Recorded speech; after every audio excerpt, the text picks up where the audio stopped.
In this edition of City News, we'll show you what has citizens gathering at a local school district. Plus, a park full of food, fun, games, and prizes. Find out why. And is your vehicle endangering your safety? These stories and much more coming up on City News.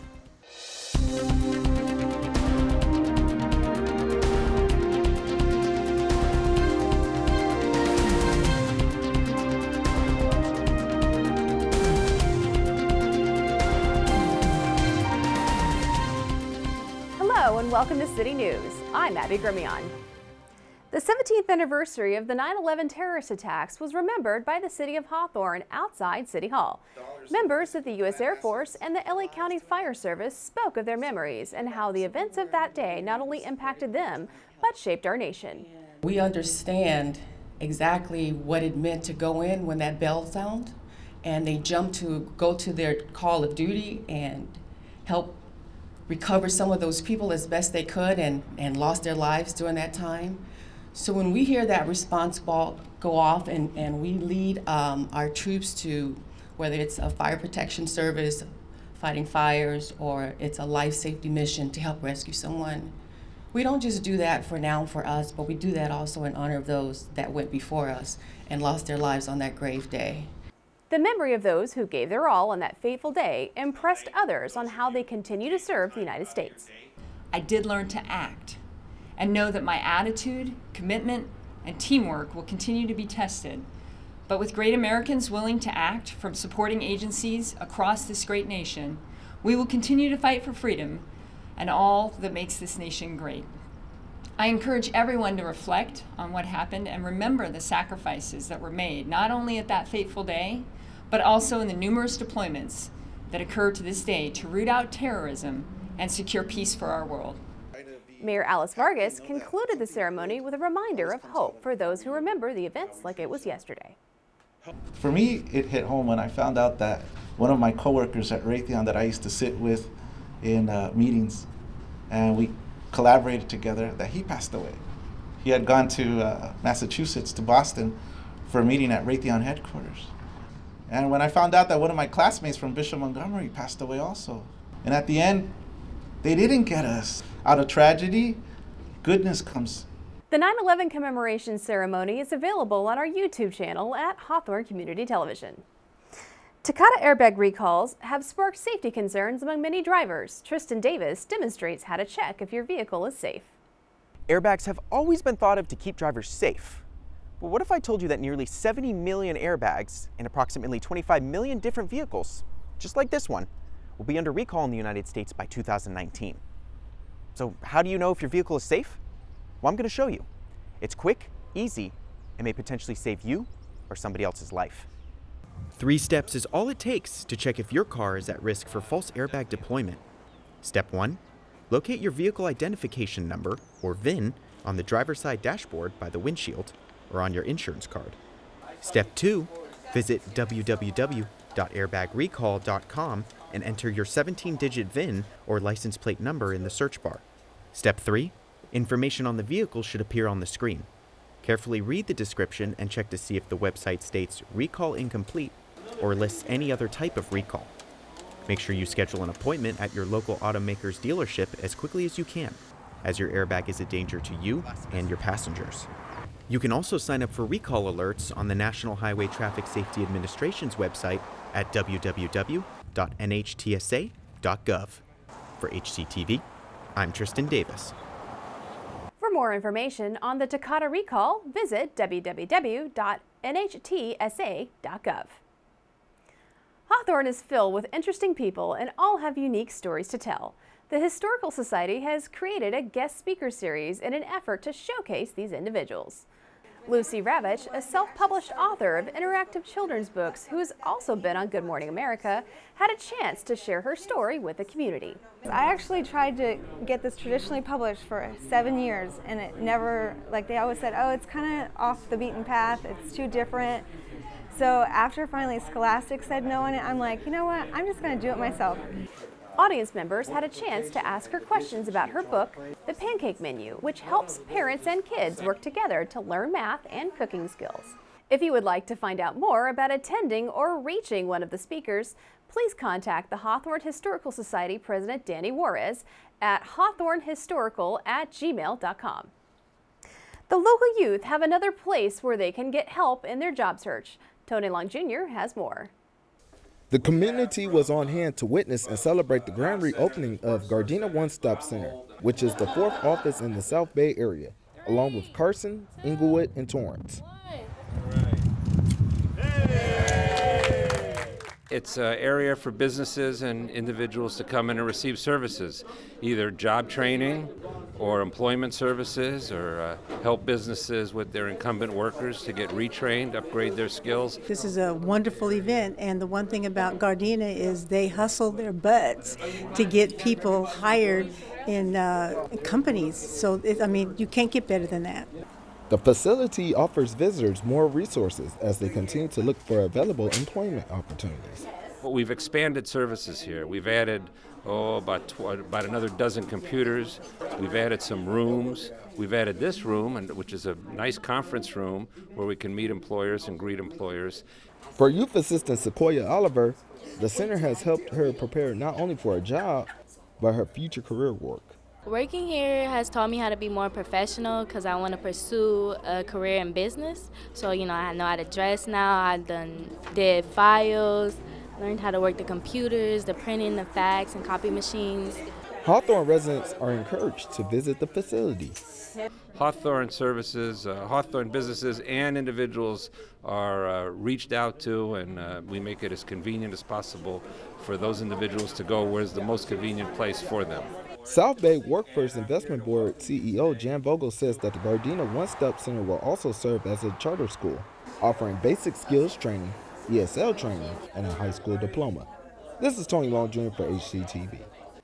For more information, visit their page on the South Bay One Stop website at www.southbay1stop.org/Gardena-1-stop.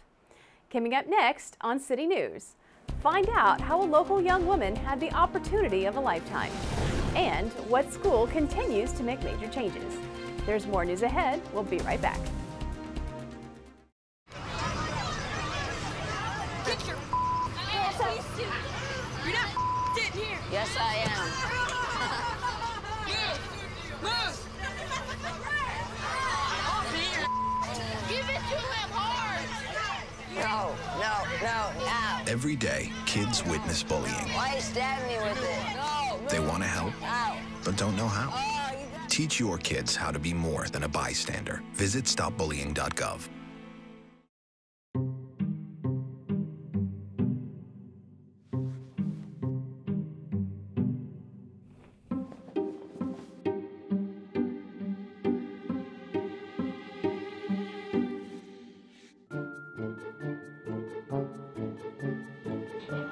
The smallest moments can have the biggest impact on a child's life. Take time to be a dad today.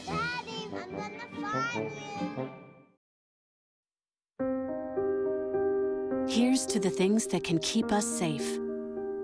Those we use all the time with hardly a thought. Those that are silently standing by to save our lives. And now, those that we carry with us everywhere we go. Many mobile devices will now bring you wireless emergency alerts, real-time information directly from local sources you know and trust. With the unique sound and vibration, you'll be in the know wherever you are.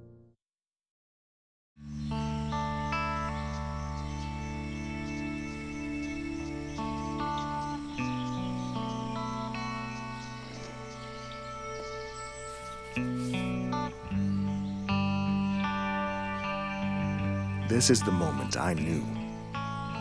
His future had no boundaries. There are some moments only the forest can inspire. Find yours at discovertheforest.org. Welcome back. Hawthorne High School held two big celebrations. Jennifer Murillo explains. Hawthorne High School held a groundbreaking ceremony for the beginning of Phase 2 of the campus modernization. We've torn down 5 old buildings and we're going to be building 3 brand new classroom buildings. The future buildings will hold arts, music, dance, theater, and other labs as well as regular classrooms. The construction is all being funded through bond measure LP. These new classrooms will have all of the technology built into them. Students will be comfortable, they'll have air conditioning, so they'll be learning in college-type environments. By putting students first, we are making sure they have the facilities, the teachers, the infrastructure, the technology, everything they need to be able to study at a 21st century level and to be prepared for the workforce, whether they're working here in the South Bay, working in California, across the U.S., or anywhere in the world. Hawthorne High School was also celebrating the ribbon cutting of this new state-of-the-art facility, the Wood Technology Lab. This one has a lot more technology, like a lot more space. We actually have a dust filtration system, and it's actually really good for a high school woodshop. You have a better learning environment, so you can have more hands-on, especially with this building right now. The new woodshop building also includes a separate classroom, which they didn't have before. I can have students working in quiet and safety in the classroom while I'm over here with other students who were using the machines. This is an amazing opportunity for us to advance higher, which is like get more easily accepted into college because we have a background in wood shopping. And yeah, just thank you to the taxpayers. According to John Clement from Teleq Construction Management Company, Phase 2 is expected to be completed within 2 years. For HCTV, I'm Jennifer Murillo. To learn more about other events and achievements at Hawthorne High School, visit their website at www.hhscougars.org. In an effort to find qualified candidates, the Hawthorne School District and the Lawndale School District joined forces to host an all-day job fair. Tony Long Jr. has the story.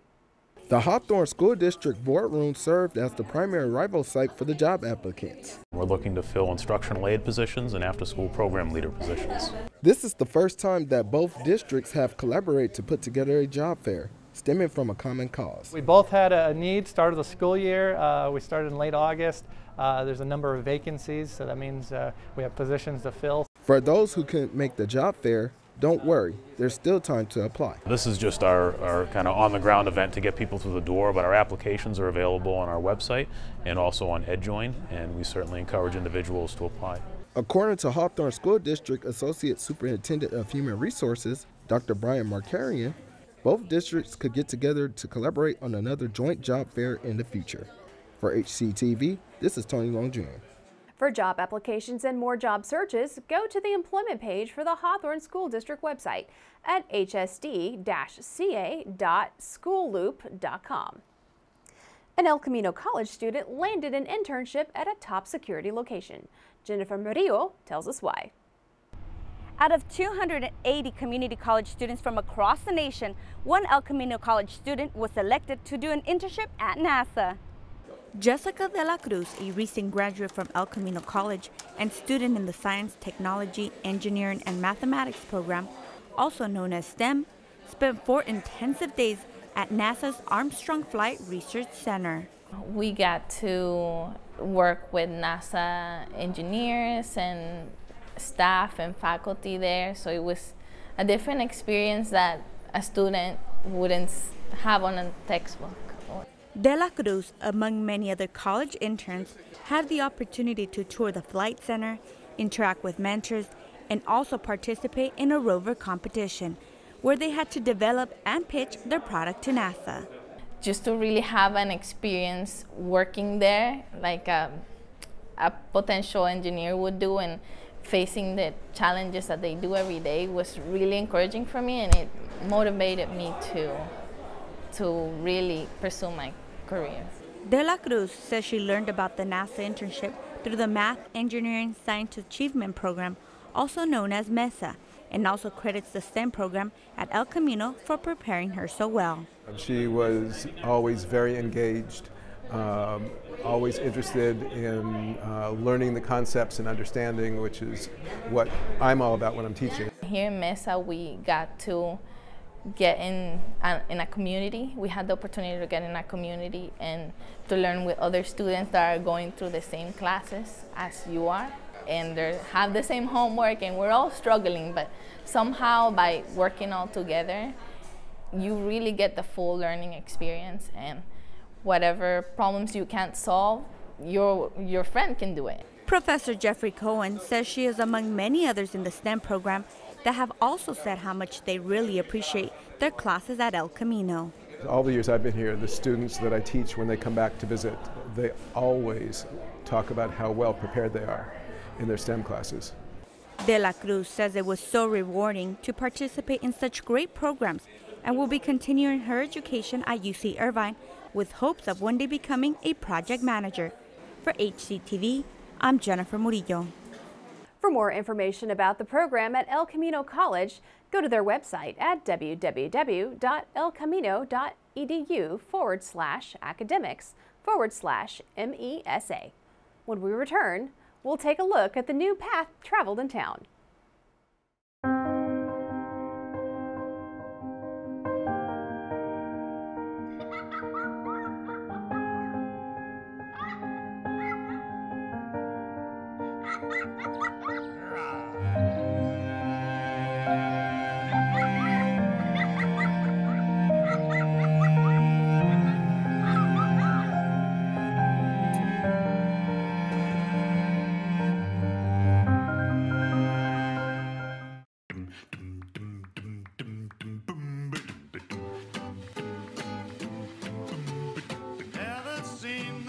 There's a quiet battle happening on our streets. Pedestrians are acting indestructible. And drivers act like they own the road. They're both wrong. Be aware, be alert. Pedestrians don't have armor. A message from the California Office of Traffic Safety. Talk, read, sing. Watch their little brains grow. It changes everything. From the moment they're born, talk, read, and sing with your child about numbers. Teaching them counting from the fingers on their hand to all the things in the world around them. Carrots. It helps build their brains and gives them a strong foundation for school. So do it every day. Why, you can even count the birds in the sky. Go to first5california.com.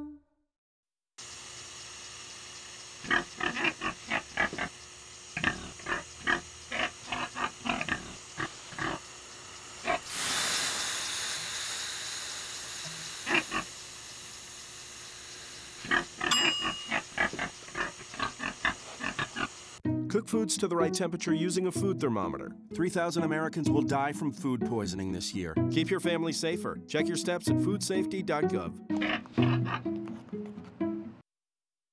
The Wiseburn Walking Path turned a year old, giving Hawthorne residents more parks to exercise in.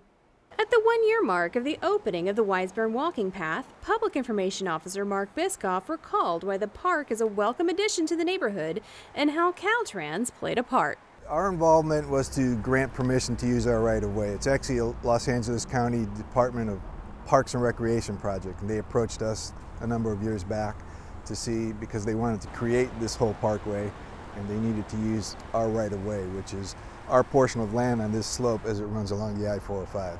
The park was the answer to an area that had become an eyesore for the community. The two of their main goals were to have an area where you could, that was more aesthetically pleasing, but also an area where you could walk and exercise, because there's also exercise stations along here too. So it would be more about something along the lines of Glasgow Park, which is right on the other side of the freeway. The walking path now hosts numerous exercise stations, solar panels to light the path for evening use, and a smart watering system. This project here is actually watered with reclaimed water. It's controlled by what's called a SMART system, which is an irrigation system that has sensors in it, and it gauges the air temperature and the moisture in the soil. So rather than having a system that automatically goes twice a day, it only waters when it needs to water. And these are also all native plants, and they're all drought tolerant. The nearly 3,000 plants and 100 trees bring beauty to the area and help with the environment. The nearly 7-year project celebrated a year in completion. One resident we talked to was happy about the change. It's really peaceful. It's really nice at night as well as during the day. I believe designs like this is very healthy for communities. You know, when it's a warm day, a lot of people are hot inside their houses. You know, you come out and you have a nice area to walk with your dog or, you know, your significant other. Caltrans has partnered with cities and counties on projects similar to the Wiseburn Walking Path using SB1 funding, which is designed for improvements to roadways and bridges. The Wiseburn Walking Path runs west of South La Cienega Boulevard from 130th Street to 139th Street. The South Coast Air Quality Management District offers a year-round electric lawnmower rebate program for residents of Los Angeles, Orange, Riverside, and San Bernardino counties. Residents can purchase a new cordless electric lawnmower, scrap their old gas mower, and receive a rebate check based on the purchase of their new lawnmower. After purchase rebates are $150, $200, or $250, depending on the purchase price of the new electric lawnmower. Over 20 electric lawnmower models are available for residential use and can be purchased in-store or online. The online application and the rebate and more information about the Lawnmower Rebate Program is available at www.aqmd.gov/lawnmower. It was a day of family fun to close out the summer. Sam Vargas has the details. It was a day of friendship and goodwill as residents of Hawthorne joined their neighbors for the 8th annual North Hawthorne Community Picnic. Every year the association has a great picnic here at Eucalyptus Park and brings together children and parents from the entire neighborhood. The event is run by the North Hawthorne Community Association, which has been serving the area for over a decade. We're a board that's been actively involved for 10+ years now. We meet monthly, usually the first Monday of the month. And the whole idea is just to let our neighbors know what's going on at City Hall, keep them updated with the policies so that we're all heavily involved in voting and making sure that the best policies are put into place so that we can have the best standard of living out here. The event brought together over 200 residents, and according to Ruben Sanchez, many of them come with the goal of developing stronger ties to the community. This is what Hawthorne is, just a spirit, community pride. We're a growing city, we're back on track, and there's reason to celebrate with the neighbors. Now, there are several events and activities taking place, including special guest appearances from local superheroes like this guy. Now, it's all provided free of charge and made possible through the generous support of donors and sponsors. We have food, piñatas, we also have some face painting and art going on, and as you can see, there's also some local businesses. We've been in business for over 25 years with Hawthorne, so it's very family-oriented, family-operated, and we're here to help out the community as well. That's crucial. You can't have this event without the businesses, and we're so happy that they stepped up and helped us out. With continued support, the North Hawthorne Community Association hopes that events like these will continue for many years to come. Reporting from Eucalyptus Park, I'm Sam Vargas, HCTV. For more information about the North Hawthorne Community Association, visit their website at www.northhawthorne.com. Congrats to one of our very own reporters. Trystan Davis has taken an internship at NBC News Los Angeles. Trystan joined our news team in July 2017. Viewers may be familiar with his work as he produced, reported, and hosted for our channel. We wish him the best of luck at his new opportunity. He will be missed. Keep it right here on Channel 22 for these future city news stories. We'll take you to the groundbreaking ceremony for Prairie Avenue and a progress report for El Segundo Boulevard. Plus, coffee with the principal at Juan Cabrillo Elementary and the Centinela Valley Union High School District Partner Breakfast. That does it for this edition of City News. Thanks for watching. If you have any story ideas, please call us at 310-349-1630 or email us at hctv@hawthorneca.gov. Don't forget, you can watch City News online on YouTube by searching Hawthorne Community Television. We'll leave you now with more footage from the NHCA Picnic. See you next time.